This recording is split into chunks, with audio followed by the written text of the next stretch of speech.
ગુરુજીના બોધમાં બેઠા પછી જો આગુ પાછું થતું હોય એમાં સદગુરુનો દોષ નથી, દોષ આપણો છે કે આપણે નક્કીપણામાં સ્થિર નથી રહી શકતા.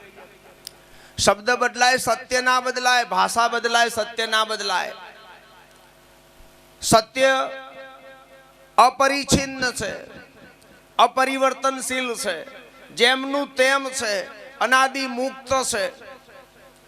યુગોના યુગ, કલ્પોના કલ્પ જતા રહે પણ સત્યમાં કોઈ દાડો પરિવર્તન ના થાય.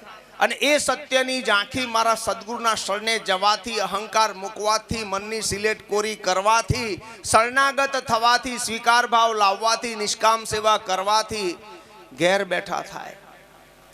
આગા પાછાની જતા રહેવાની જરૂર નથી, દોડ ચારા નખરા કરવાની જરૂર નથી, સ્થળ બદલવાની જરૂર નથી, લુગડા રંગવાની જરૂર નહીં, આગુ પાછું કશું જ નહીં કરવાનું. જેમ છે એમ, જ્યાં છો ત્યાં કેવળ સાચા સમર્થ સદગુરુના શરણે જતા રહો. જેમ છે એમ મહિમા પકડાય, પકડાય ને પકડાય.